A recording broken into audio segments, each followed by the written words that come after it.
What's up, everybody? My name is Tucker. In today's video, we're going to be talking about the most important role player for every team in the Eastern Conference. If you enjoy the video, make sure to leave a like rating on it. Check out my socials in the description as well. And let's go ahead and get started. So in today's video, we're going to be doing the Eastern Conference, but of course, I'll be doing a Western Conference version down the road as well. And this is fun because it's not just me talking about obvious stuff where it's like, hey, Steph Curry's really good at basketball, right? I think everybody knows that. It's a little bit more fun sometimes for me to dig a little deeper and talk about X factors, role players, things like that are important for every single team. We're going to begin with the Brooklyn Nets. I don't think this one's even remotely close. Patty Mills has won the Brooklyn Nets some basketball games this year. His ability to space the floor, come in, provide instant offense has been nothing short of fantastic for this group. It's been shocking kind of how much they've needed offense at certain points.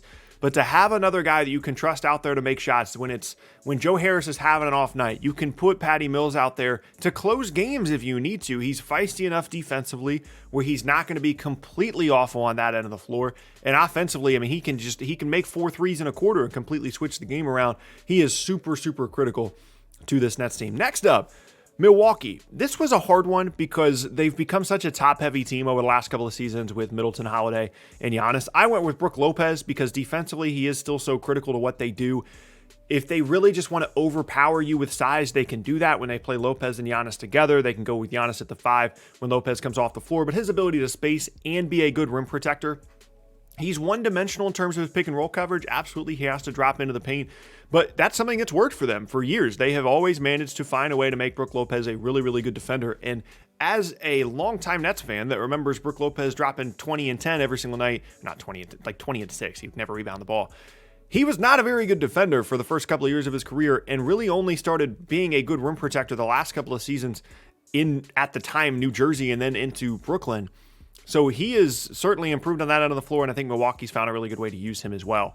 He's really, really critical for them. Next up, Miami. Tyler Hero. He's been setting records in terms of his ability to score off the bench. I want to say that he had the most points ever as a reserve through the first 7 games of an NBA season, and this is what we were hoping for from Tyler Hero. A bit of a disappointing year last year after a super impressive rookie year, helping the Heat get all the way to the finals. And in terms of shot creation, shooting, playmaking, he's exactly what this Miami team needs, where you can start Jimmy Butler, Kyle Lowry, Duncan Robinson, Bam Adebayo, whoever that 5th guy is has still been kind of questionable, but you can start those guys. They can run the offense, and then you can keep Lowry or Butler on the floor or Bam or whoever. Tyler Hero comes in, and at least offensively, it's not much of a drop-off between your primary unit and your second unit. And that is a huge, huge plus for a Miami team that at times in the past, especially last year, really, really struggled offensively. Hopefully that continues because he is super, super important to that Miami team. Next up, Philadelphia. I went with Tyrese Maxey just because they still really need that perimeter creation. Obviously, Ben Simmons hasn't played yet. They have struggled for years to have a truly dynamic backcourt player that can get to the rim and create for other guys. And Tyrese Maxey does that better than arguably anybody else on their roster. He continues to improve as a shooter and needs to continue to, become a better decision maker. He's not a perfect player by any means, but in terms of him doing something that this team desperately needs, Tyrese Maxey has got to be at the top of the list. Next up, Boston. I went with Dennis Schroeder. Maybe you don't consider him a role player. That's fine. But when Dennis Schroeder plays well and he provides them perimeter creation and he's knocking down 3-point shots, everything changes for Boston because Tatum and Brown don't have to do everything. Those guys can rest a little bit more. And again, it's similar to some of the other teams we've talked about. They don't really have other shot creators in the backcourt unless you really want to start relying on someone like Marcus Smart. That's why the signing was so important for them. It was such a bargain because even as bad as Kemba Walker has been at times for them and inconsistent and missing games due to injury, that's still shot creation you're losing. And to be able to replace that with someone like Dennis Schroeder was pretty critical. And as long as he's playing well, I still think Boston can turn some things around this season. Next up for the Raptors, I went with Gary Trent. The Raptors have like 8 different role players you could point out as really important. But Trent just has a little bit of that offensive punch that even as interesting as Toronto can be at times offensively with some Scotty Barnes high post stuff, and Pascal Siakam stuff, and OG Anunoby improving, and Van Vliet getting to the rim. I just picked Gary Trent because he just felt the most role player-y to me. He felt the most glue guy to me. He's going to make shots off the ball. He's going to make some occasional mid-range jump shots, and he's not going to get to the rim a ton, but again, provides a little bit of that offensive punch, almost like the Patty Mills of this group if he was a little bit taller and more so like a wing. Next up, Davis Bertans for Washington. Washington, again, they have like 10 role players that are really helpful. I mean, Montrez easily could have made it on this list. I thought he was maybe a little bit too important to be considered a role player at this point. But from a spacing standpoint, like it's again, I don't want to keep bringing it up, but it's similar to the Mills thing. Like when you have a guy that you can put out there that can change a quarter by making 4 threes, he's super, super critical to your rotation, to your offense, to making sure that the team continues to be successful. And Bertans certainly falls in that category. Indiana, I put TJ Warren on here because even though he hasn't played yet, he's such a fun player. He's such like an interesting in-between scorer. We saw what he did in the bubble for a little bit. I'm a little biased because I went to NC State and I love TJ Warren, ACC Player of the Year at NC State. This Indiana team doesn't have a ton of wing scoring. They've got some guys in the backcourt like Brogdon. They got some guys in the front court like Sabonis. But to have a wing that's got good size, that isn't relying entirely on like post-ups and things like that, is improved as a three-point shooter, I went with TJ Warren for Indiana. For the Bulls, I put Patrick Williams. That's upsetting. I'll go Caruso, but I initially put Patrick Williams on this list, and obviously he's injured. Alex Caruso, a really important guy for this Bulls roster, and him and Lonzo and formerly Patrick Williams, when all those guys are on the floor together, that is a super, super fun like defensive trio.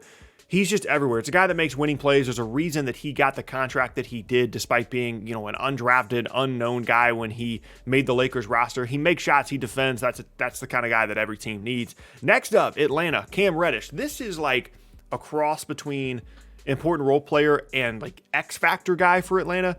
If Cam Reddish becomes a really good perimeter defender, shot creator, 3-point shot guy, I'm not talking about like an all-star, but like just a really good player to have, changes a lot of things for Atlanta. They could potentially move on from Danilo Gallinari and save them some money and get some future assets. They can use Reddish in a trade to get another star alongside Trae Young in Atlanta, or they can just keep all their guys and have yet another interesting wing out there that is going to be able to, guard, shoot, play make a little bit and score, which is just yet another guy on that Atlanta team that can do that. So Cam Reddish, again, another really interesting guy. Next up, the Cavs. I went with Isaac Okoro because even though the defensive front court stuff has been really fun with Jared Allen and Evan Mobley, you still need guys that you can put on Kevin Durant and put on Jason Tatum and put on LeBron James. And the Cavs just don't really have guys like that unless their name is Isaac Okoro, unless you want to start putting Evan Mobley on perimeter guys, which could be a problem. So just in terms of like, again, we don't have anybody else that can really do what this guy does. Former top 5 pick, Isaac Okoro, go out there, defend for us, and hopefully make a few jump shots. That's the part that holds him back. If he can improve as a shooter, he can be a really, really good player for a long time for Cleveland. Next up, the Pistons, similar vein, Saddiq Bey, except much better offensively. Really good floor spacer for them. Detroit struggles to score all the time, especially if Cade Cunningham's not going to play due to injury. They're really, really going to have a tough time scoring the basketball, and Saddiq Bey can certainly help them with that. He's not just a spot-up guy. He can score a little bit in the mid-range as well. Saddiq Bey is going to be a really good NBA player for a long time, and is certainly super helpful for this Detroit team. Next up, Orlando. There you could choose like 8 different guys. I'm going to go Wendell Carter Jr. I'm not a Mo Bamba guy. They've got like Robin Lopez there. They've got a lot of bigs, but Wendell Carter Jr. can do, I think, more than either of those guys, and he can just kind of fill in the gaps a little bit. Need him to pass a little bit? Cool. Need him to shoot an occasional mid-range jump shot? Cool. Score inside? Fine. Defend well? Okay, I can do that too. He's not going to do any of those things at like a crazy above average level, but he can do a lot of different little things decently well, and is kind of what this Orlando team needs at the moment. Next up, I went with Obi Toppin for the New York Knicks. Surprisingly, because I didn't think Toppin looked good really at all as a rookie. He had some moments in the postseason, but the lineup versatility that he's been given that New York team by playing at the 5 some alongside Julius Randle, knocking down some jump shots. He's obviously a crazy good athlete. Obi Toppin is a super fun player. And then last up for Charlotte, I went with Kelly Oubre. Again, there's a lot of interesting players on that roster. I just went with the guy that I feel like is maybe a little bit more under the radar, defends decently well, knocks down shots, and just fits that mold in Charlotte of super athletic guys that are going to run up and down the floor with LaMelo and just have a lot of fun. And so that's why I went with Oubre. So those are my most important role players for every single team in the NBA's Eastern Conference. I'm going to do the West in a future video as well, but let me know if you think I got some of these wrong, if you feel like there's a guy more critical to their team's success that is not considered a star than the guys that I listed here. But that is going to be the end of today's video, and I thank you guys very much for watching. Once again, my name is Tucker. If you missed any of my previous videos, be sure to check out the boxes on screen, check out my socials in the description as well, and leave a like rating on it if you enjoyed it. Once again, my name is Tucker. Hope you guys have an awesome rest of your day, and I will see you all next time.